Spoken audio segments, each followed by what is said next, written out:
का त्याग भी नहीं करना है। हमारी बात मानिएगा, प्याज लहसुन खाने से कोई नरक नहीं मिलता है, कोई महापाप नहीं है वो।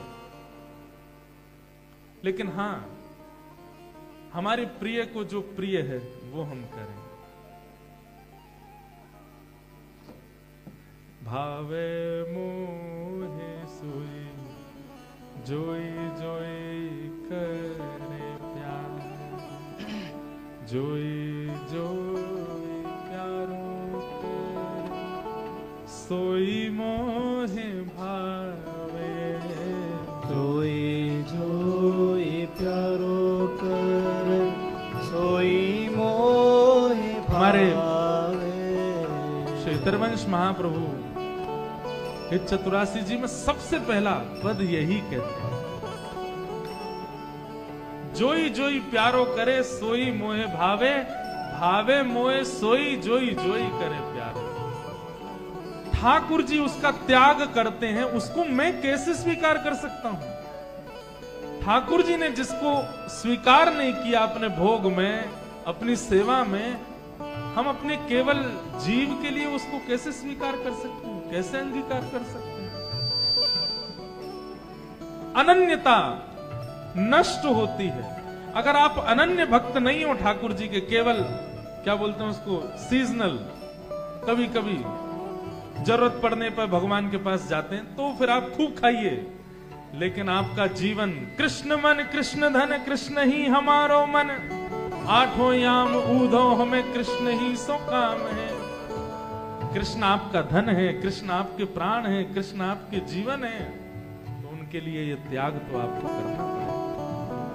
अरे एक बात याद रखिएगा, विवाह के बाद अगर पत्नी पति के लिए त्याग ना करे और पति पत्नी के लिए त्याग ना करे अपने कंफर्ट्स का, अपनी इच्छाओं का, अपने व्यवहार का, वो ब्याह टिक नहीं पाएगा।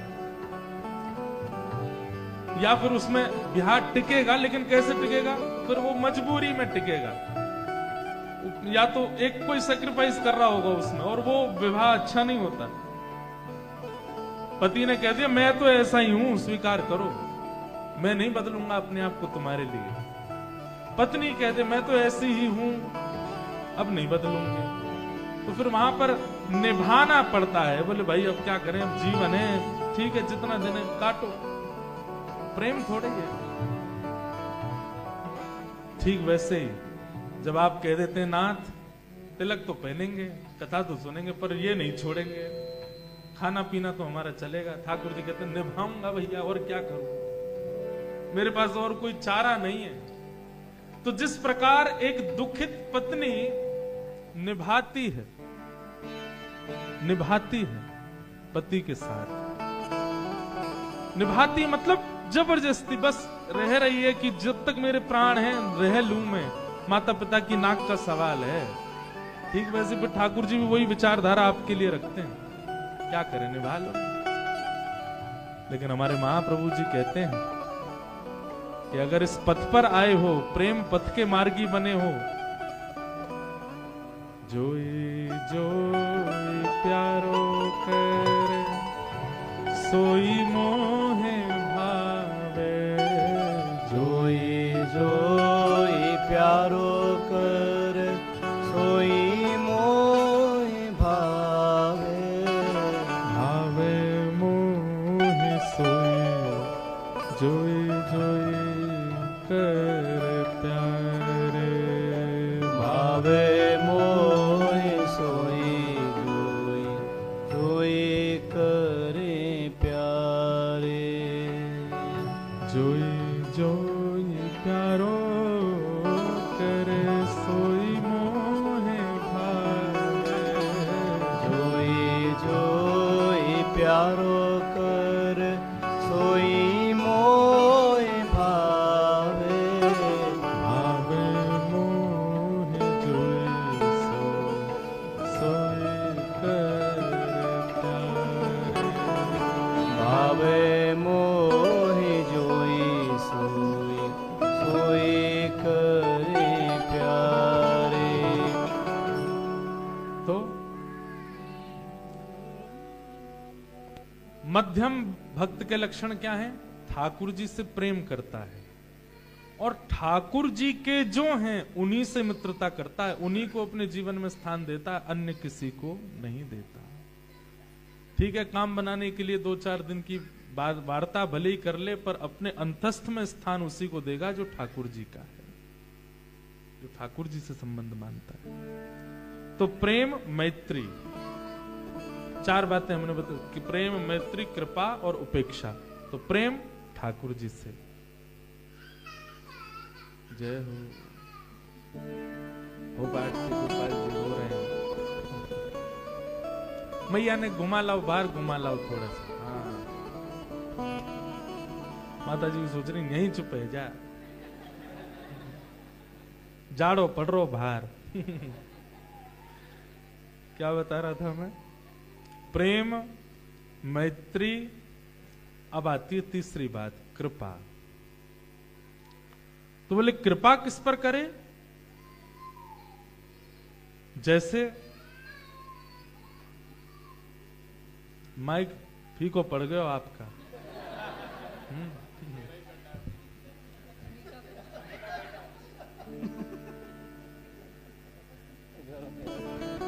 क्या बता रहा था? मेरी बात सुन लो भैया, फिर हमें भी नींद आ रही है बहुत जोर से। कृपा, प्रेम, मैत्री, कृपा।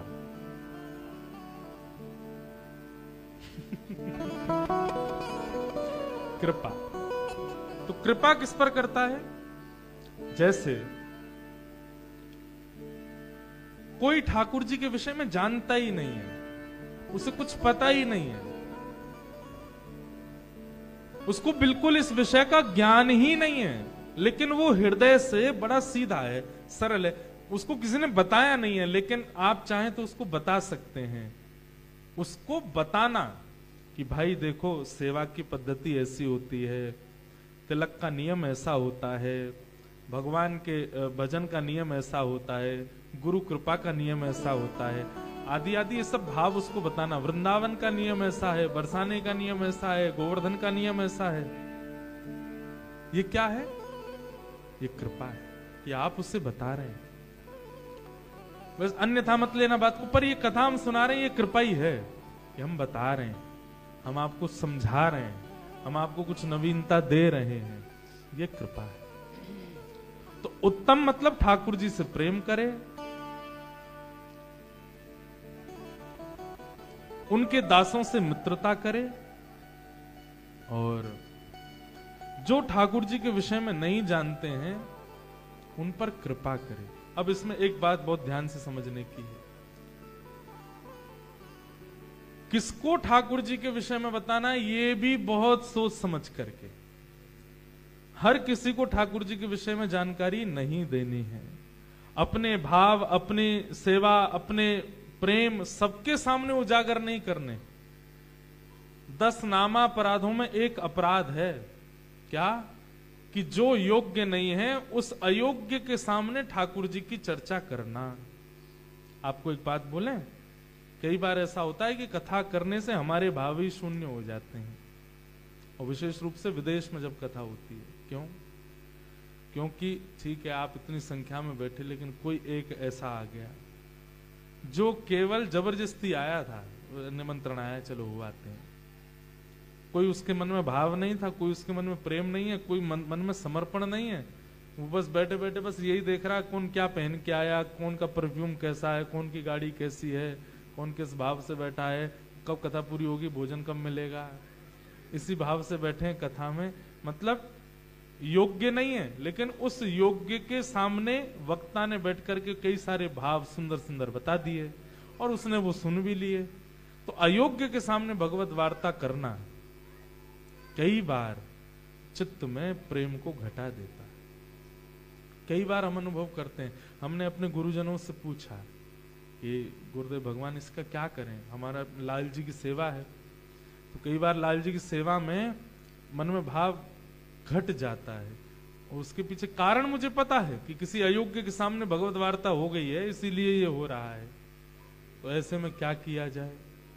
तो फिर हमारे गुरुदेव भगवान की आज्ञा ऐसी हुई कि आप ये विचार करके कथा कहा ही मत करो कि मैं इन सबको सुना रहा हूं, इन सबको सुना रहा हूं। ये विचार करोगे तो उसमें अयोग्य भी आएगा, और उसको कथा सुनाने का जो होता है प्रभाव वो आप पे होगा।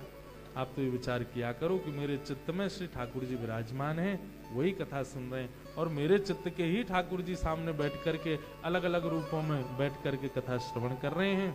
कहीं नीले कपड़े पहन के बैठे हैं, कहीं जैकेट पहन के बैठे हैं, कहीं बाल सफेद करके बैठे हैं, कहीं देखो चिल्ला के बैठे हैं, कहीं सो गए हैं, कहीं ये सब ठाकुर जी ही बैठे हैं।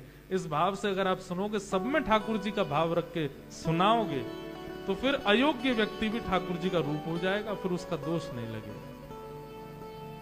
तो जो योग्य है उसको भगवत भाव बताना, इसको कृपा कहते हैं। तो मध्यम भागवत के 4 लक्षणों में प्रेम, मित्रता, कृपा और उपेक्षा। चौथा लक्षण आता है उपेक्षा। उपेक्षा मतलब त्याग। बोले किसका त्याग करें? सीधी बात, जो भगवान के प्रेम भाव को नहीं जानता, ठाकुर जी से जिसका कोई संबंध नहीं, उसका त्याग, उसकी उपेक्षा, उससे दूर ही रहो। लड़ना नहीं है, झगड़ना नहीं है, याद रखिएगा, विवाद करना नहीं है, कलेश नहीं करने, दूर रहना है। कोई कह रहा अरे भगवान कुछ नहीं होते, अरे ये सब तो ऐसे ही सब अपना बना लिया है, धंधा कर लिया है, ब्राह्मणों ने ऐसा कर लिया है, पंडितों ने अपनी दुकानदारी खोल ली, आदि आदि। आपको वहां जाकर के लड़ना नहीं है, तो क्या करना है? चलते बनो, निकल जाओ। उपेक्षा। वैष्णव का स्वभाव है कि वो विवाद नहीं करता, और जो विवाद में पड़ता है वो वैष्णव है नहीं। ये मध्यम भागवत है। मध्यम भागवत क्या करता है? ठाकुर जी से प्रेम, ठाकुर जी के भक्तों से मित्रता, जो जानकार नहीं है उन पर कृपा, और जो ठाकुर जी के बारे में अनाप शनाप बोलते हैं उनकी उपेक्षा। ये 4 लक्षण युक्त जो है वो कौन है? मध्यम। और अब आते हैं साधारण भक्त। ये साधारण कौन से हैं? तब साधारणों के विषय में क्या बताया कि अर्चायामेव हरे पूजाम यश्रद्धये हते न तद्भक्तेषु चान्येषु सभक्त प्राकृत स्मृत। एक बात तो बढ़िया स्पष्ट है, ठाकुर जी से हमारी कई एक बात कहेंगे। ठाकुर जी से मांगा करो कि हे नाथ, हमें भोला बना दीजिए, हमारी मस्तिष्क में चतुराई बहुत ज्यादा है। आपको पता है आप कथा क्यों सुन रहे हो? क्योंकि आप बहुत चतुर हो, और वो चतुराई थोड़ी सरलता में परिवर्तित हो, वो चतुराई थोड़ी सहजता में आ जाए, वो चतुराई थोड़ा, अब कथा सुनने से पहले आप जैसे थे, 3 घंटे बाद आप वैसे नहीं रहोगे, 2 घंटे बाद थोड़ा परिवर्तन होगा, थोड़े सहज हो जाओगे, थोड़े सौम्य हो जाओगे। कुछ अपशब्द बोलने से पहले नहीं महाराज जी बोल के गए थे, ऐसा नहीं करना चाहिए। इसका मतलब क्या है? पहले क्या था? पहले आप चतुर थे, अब आप सरल हुए। ठाकुर जी से नित्य यही प्रार्थना कीजिए कि हे नाथ, मेरी चतुराई दूर करो, मुझे सरल बना दो, मुझे सहज बना दो, मुझे दैन्य बना। ठाकुर जी को सबसे प्रिय क्या है? लिख लीजिए, 56 भोग से भी ऊपर है, श्रृंगार से भी ऊपर है, वंशी से भी ऊपर है, राग से भी ऊपर है। ठाकुर जी को सबसे ज्यादा प्रिय है दैन्यता। क्या प्रिय है? दैन्यता का मतलब सरलता, सहजता, भोलापन, भौंदू। ठाकुर जी को बहुत प्रिय है। चतुर है, संसार के लिए है, पर भगवत भाव में और स्वाभाविक भाव में बहुत दीन है। ठाकुर जी को वो इतना प्रिय लगता है, ठाकुर जी उसके लिए कुछ भी कर सकते हैं। इसलिए नित्य ठाकुर जी से प्रार्थना करो कि हे नाथ, हमारे चित्त को सरल बना दो, सहज बना दो, हमारे चित्त को इतना दीन बना दो, इतने दैन्यता में इसको परिवर्तित कर दो, सहज हो जाए।